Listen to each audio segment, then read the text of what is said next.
Padre Pio is one of the most beloved and venerated saints in Italy and throughout the world. His life and legacy have inspired a profound and enduring devotion that transcends geographical, cultural, and generational boundaries. Although he spent almost his entire life within the walls of the Capuchin convent in San Giovanni Rotondo, his reputation reached the hearts of the faithful across the globe. During his lifetime, and even more so after his death, countless people turned to Padre Pio, seeking comfort, understanding, and extraordinary graces. Over the years, numerous testimonies have been recorded, recounting miracles and remarkable events attributed to his intercession. Some of these stories are widely known and officially recognized, while others remain less familiar, quietly passed down through personal accounts, yet no less profound or meaningful. Among these lesser-known testimonies is the story of a woman whose life was transformed not by a single spectacular miracle, but by a deep and gradual inner renewal. Her account is shared in the book Padre Pio, The Unknown Miracles of the Saint with the Stigmata by Jose Maria Zavala. What follows is not merely a tale of suffering, but a witness to how wounded souls can be guided through mercy, love, and grace toward a true spiritual rebirth. Maria Bianchi did not look like a woman who was still alive. Her body lay on the narrow bed in her childhood bedroom, thin and motionless, as if even breathing had become an effort she could barely afford. Her skin was pale, almost gray. Her eyes, once sharp and restless, now stared at the ceiling with a hollow stillness. To anyone who saw her then, she looked less like a daughter who had come home and more like a body waiting to be buried. She was 38 years old. Outside the room, the house was quiet, too quiet. The ticking of an old clock echoed down the hallway, marking time that no longer seemed to belong to her. In the kitchen, her mother, Anna, sat alone at the table, her hands folded tightly around a rosary worn smooth by years of silent prayer. She did not cry anymore.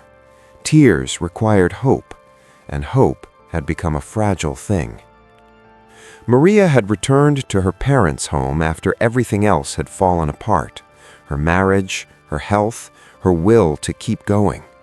She had arrived with a single suitcase and a body ravaged by years of excess, drugs, alcohol, sleepless nights that bled into mornings filled with shame. Doctors had used words like irreversible and severe. Friends had stopped calling long ago. And God? God, as far as Maria was concerned, had left her many years before, or perhaps she had been the one to walk away. She had not prayed in over a decade.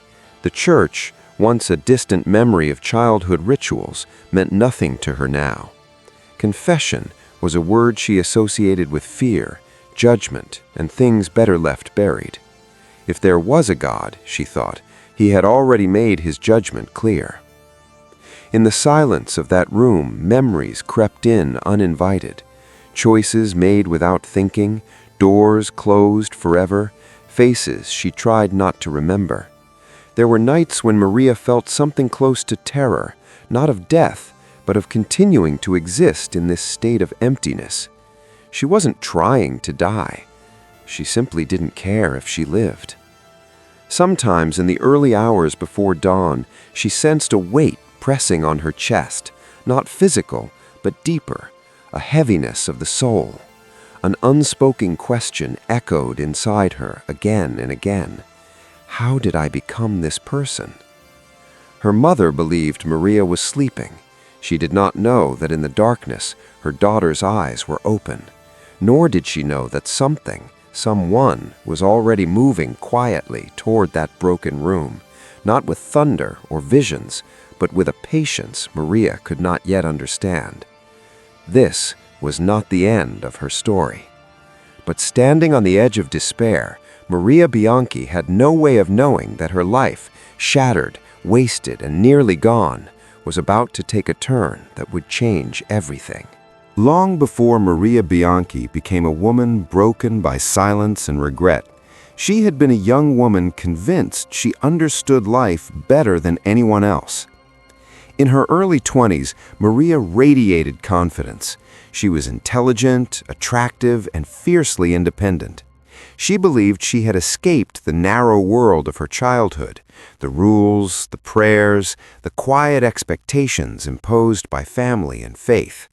To her, those things belonged to another era, one she had no intention of returning to.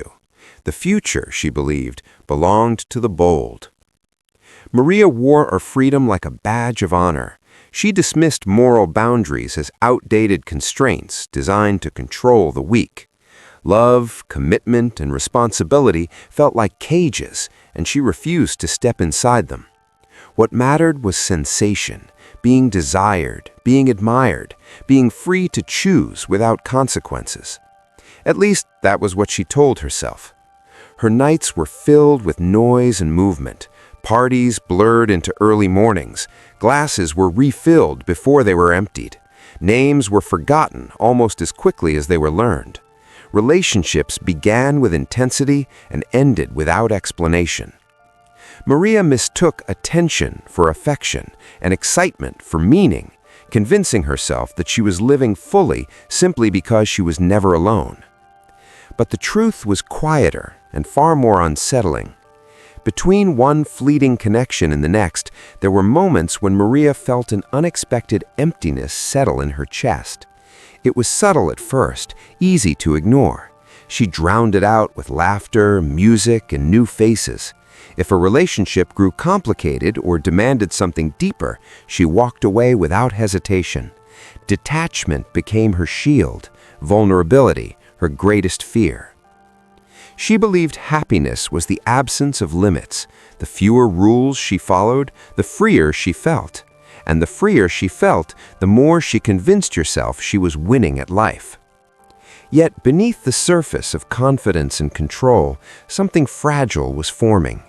Each choice that promised liberation left behind a faint residue of restlessness. Each night that ended in pleasure began the next day with a strange sense of loss.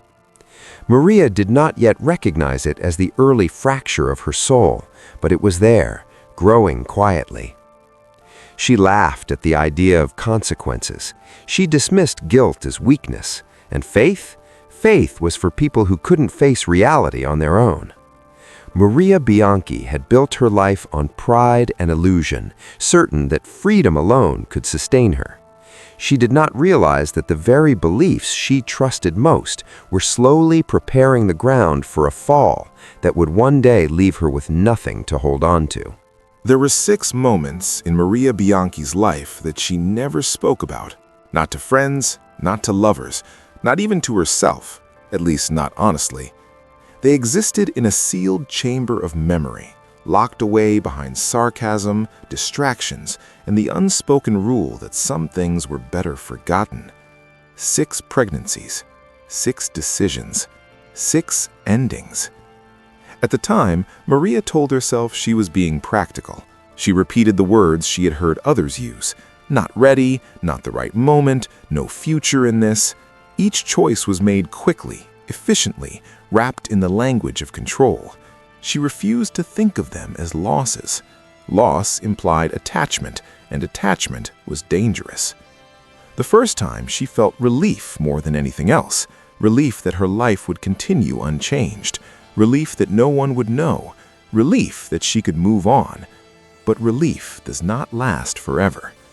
With each passing year, something inside Maria began to erode. The decisions that once felt clinical slowly turned heavy. Not dramatic, just heavy, like stones she carried without admitting the weight. She never allowed herself to grieve, yet her body remembered what her mind tried to erase. By the 3rd time, sleep became difficult. By the 5th, it disappeared altogether. At night, Maria lay awake, staring into the darkness. Her thoughts circled endlessly, though never landing on a single image or name. There were no faces, only sensations. A tightening in her chest, a dull ache behind her eyes, a sense that something essential had been taken from her and that she had agreed to the theft. She began to despise her own reflection. The confidence she once admired now felt false, almost grotesque. Mirrors became unbearable. She avoided silence because silence invited questions she could not answer. In her dreams, the emptiness found a voice. She dreamed of corridors that never ended, of doors she was afraid to open. Sometimes she woke with her heart racing, her hands shaking, her body soaked in sweat. She never remembered the details, only the fear, only the guilt that had no clear shape, yet refused to leave. Maria did not think of herself as cruel. She did not believe she was evil. And yet, somewhere deep inside, a quiet accusation took root, not spoken aloud, not even fully understood. What kind of woman does this? That question followed her into the daylight, into her relationships, into every attempt at happiness. She buried it beneath excess and noise, but it waited patiently, growing, watching. 6 silent graves marked the landscape of Maria's soul. She pretended they were not there, but they shaped every step she took afterward, leading her slowly towards a darkness she could no longer outrun. Maria did not collapse all at once. She unraveled slowly, almost invisibly, in ways that allowed her to keep pretending she was still in control. Alcohol came first. It softened the edges of thought, blurred the sharp outlines of memory. A few drinks turned into many. Nights stretched longer. Mornings grew shorter.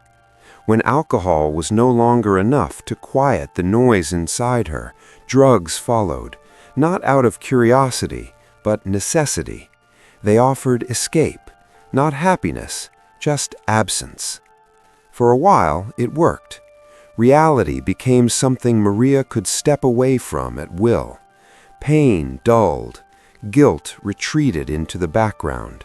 She learned how to smile convincingly, how to function just enough to avoid questions. Friends mistook her recklessness for confidence. Lovers mistook her detachment for strength. Her body, however, did not lie. Weight fell from her frame. Her hands trembled when she tried to hold a glass. Her skin lost its color, her eyes their light. Doctors warned her, but their words floated past her like distant echoes. Consequences belonged to the future, and Maria lived only in the moment, or rather, in whatever helped her avoid it. Depression settled in quietly, not as sadness, but as numbness. Days passed without meaning. Getting out of bed felt pointless. Caring required energy she no longer possessed. She stopped imagining a future because imagining required hope, and hope felt naive. What frightened her most was not the darkness itself, but how familiar it became. Maria was not trying to die.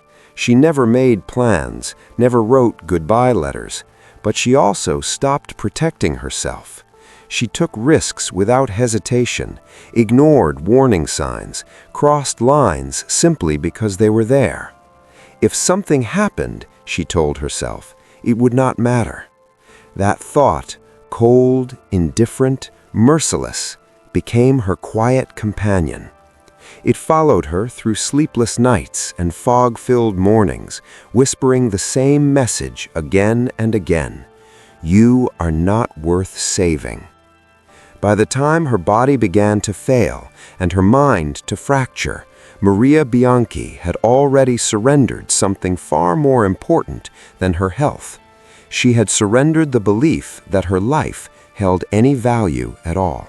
When Maria agreed to marry, it was not out of joy, nor even love, but out of hope, the desperate hope that a new beginning could erase the past. She believed marriage might anchor her, give her a reason to change, a structure strong enough to hold what remained of her life together. For a brief moment, she convinced herself it was working.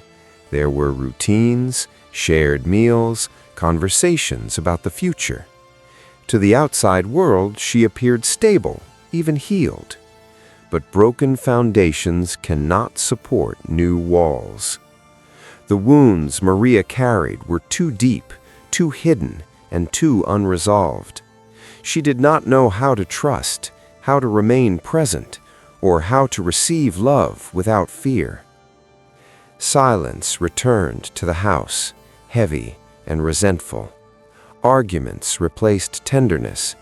Distance grew where intimacy was supposed to live. Shame followed quickly. Maria withdrew from friends, avoided family, and learned to endure loneliness even in the presence of another person. The failure of her marriage felt like a public confirmation of what she already believed about herself, that she was incapable of sustaining anything good. Eventually, separation became inevitable. With nowhere else to go and nothing left to defend, Maria returned to her parents' home. She arrived quietly, carrying only a suitcase and the weight of her humiliation. Her body was thin, her movements slow, her eyes empty. To those who saw her then, she did not look like a woman seeking refuge. She looked like someone who had already given up on life, like a corpse that had somehow learned how to walk. There was a point beyond despair where Maria no longer felt pain. She had reached it. Days passed without distinction. Morning and night blurred together in a dull, colorless rhythm. Maria spent hours staring at walls, listening to the distant sounds of life continuing without her. Cars passing, voices outside, a world that no longer asked anything of her. Hunger rarely came. Sleep arrived in fragments. Thought itself felt exhausting. Spiritually, she was empty. She did not rage against God. She did not curse him or demand answers. She simply dismissed him as irrelevant. If God existed, Maria believed, he had nothing to do with her life anymore. Faith felt like a story meant for others, people who were stronger, cleaner, worthier. But what frightened her most was that she no longer believed in herself either. There was no future she could imagine, no version of herself she wanted to become. The idea of healing felt unrealistic, almost insulting. Survival required effort, and effort required belief. Maria had neither. She existed in a narrow space between living and disappearing. In the kitchen each evening, her mother, Anna, sat alone. She did not lecture. She did not pressure. She did not ask questions Maria could not answer. Instead, when the house grew quiet, Anna reached for her rosary. Her fingers moved slowly, bead by bead, prayer by prayer, sometimes with words, often without. She prayed when Maria slept. She prayed when Maria stared into nothingness. She prayed when hope felt unreasonable. Anna did not know how or even if her daughter could be saved, but she believed this much, that no soul was beyond mercy, even when that soul no longer believed it deserved any. And so, in the deepest darkness of Maria's life, when everything appeared lost, something unseen was already taking shape. Not a miracle yet, not light, but the faint opening of a door. The turning point in Maria's life did not arrive with drama or certainty. It came quietly, almost unnoticed, through a name spoken casually by her mother. Father Emmanuel Reyes. He was a Filipino priest whom Anna had known for years, a gentle presence, humble and reserved, whose words carried more weight in silence than in speech. Anna trusted him instinctively, though she never fully understood why. When she mentioned Maria, she did so without exaggeration, only with the honesty of a mother who had run out of answers. Father Emmanuel did not offer advice. He simply listened. A few days later, Anna asked Maria if she would accompany her to a private mass the priest was celebrating. There was no pressure in her voice, only invitation. Maria almost refused. Church had long ceased to mean anything to her, but indifference, more than faith, guided her decision. She went because she had nothing to lose. The Mass was held in a small, quiet room. No crowd, no music, no sense of ceremony. Maria sat at the back, detached, observing rather than participating. She did not pray. She did not hope. She did not expect anything to happen. And yet, something unsettled her. Not emotion, not belief, just a subtle awareness, as if she had stepped into a space that demanded honesty, whether she wanted it or not. Father Emmanuel's presence was calm, almost disarming. He did not look at her often, but when he did, it felt deliberate. Maria told herself it meant nothing.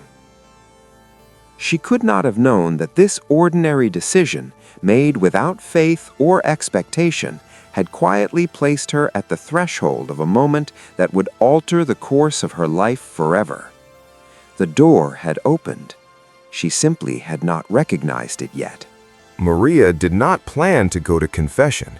When Father Emmanuel mentioned it gently, almost as an afterthought, her first instinct was fear. 15 years had passed since her last confession. 15 years of silence, avoidance, and buried truths. The idea of speaking aloud what she had spent a lifetime hiding made her stomach tighten. Yet something compelled her to stand up. Inside the small confessional room, Maria's hands trembled. Her heart pounded so loudly she was certain the priest could hear it. Shame pressed against her chest, heavy and suffocating. Words refused to come. For a long moment she considered leaving without saying anything. Then she began to speak. Her voice was low, uneven, fractured by pauses. She did not dramatize, she did not excuse herself. She simply told the truth, fragment by fragment, as it came. Each sentence felt like tearing something loose from deep within her. Father Emmanuel listened in silence. When he finally spoke, his words cut through her defenses with frightening precision. He named wounds she had never confessed. He spoke of guilt she had never voiced, not in accusation, but in recognition, as if he had seen the landscape of her soul long before she entered the room. Maria felt exposed. Not judged, not condemned, seen completely. For the first time in years, tears came without resistance. They fell quietly, freely, without shame. In that small room, something shifted. The weight she had carried for so long did not disappear, but it loosened. Maria left the confessional shaken, emptied, and strangely lighter. She did not yet understand what had happened, only that she had been met, not by punishment, but by mercy. In the weeks that followed, Maria felt an unexpected bond form between herself and Father Emmanuel. It was not attachment, nor dependence, but a quiet spiritual connection rooted in trust. She did not speak often, yet in his presence she felt understood without explanation. For the first time, silence did not frighten her. Father Emmanuel never spoke about himself. He redirected attention away from his own role, insisting that healing came from God alone. Maria accepted this without question until his sudden death, which arrived without warning and left her strangely shaken. Only afterward did the truth emerge. Through her mother, Maria learned that Father Emmanuel had been an exorcist. More than that, he possessed a rare gift, an ability to perceive the inner wounds of those who came to confession, to read the soul not with judgment, but with clarity and compassion. The realization unsettled her.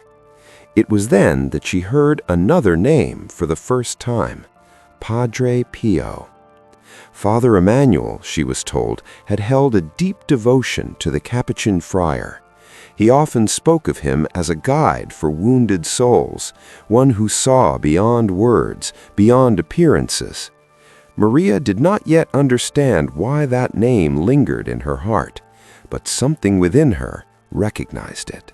Curiosity led Maria to learn more about Padre Pio.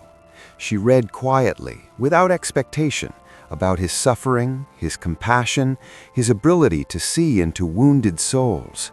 What surprised her was not the miracles, but the familiarity. His words felt strangely close, as if they were meant for someone like her. There were no visions, no dramatic signs, only small changes. Moments of calm replaced constant tension. Silence no longer felt threatening. For the first time in years, Maria found herself breathing without effort. The weight inside her did not vanish, but it softened. She began to sense that she was not alone, not watched, not judged, accompanied. No spectacular miracle announced this shift, just a quiet, steady return of peace, slowly, patiently, finding its way back into her heart. Healing did not arrive all at once, but Maria felt herself returning, slowly, deliberately, to life. Strength came back into her body, clarity into her thoughts. She learned to be patient with her own wounds. It was during this season of quiet renewal that she met Luca Moretti. Their relationship unfolded gently, without urgency or fear. Trust grew where chaos once ruled. When they married, it was not an escape, but a choice rooted in peace. Together, they welcomed a daughter, Julia, whose presence reshaped Maria's understanding of love. For the first time, life felt beautiful, not because it was perfect, but because it was real. Light had returned, and with it, hope. Years later, Maria Bianchi could look back on her life without turning away. The memories were still there, the choices, the wounds, the long descent into darkness. She did not attempt to erase them or soften their meaning. The past had shaped her, and denying it would have meant denying the truth of who she had been. Healing, she learned, was not forgetting. It was remembering without being destroyed. Maria no longer described her story as a miracle in the way people often expect one. There was no single moment when everything changed, no dramatic intervention that wiped her suffering clean. What she experienced instead was slower, quieter, and far more demanding. She called it a spiritual rebirth.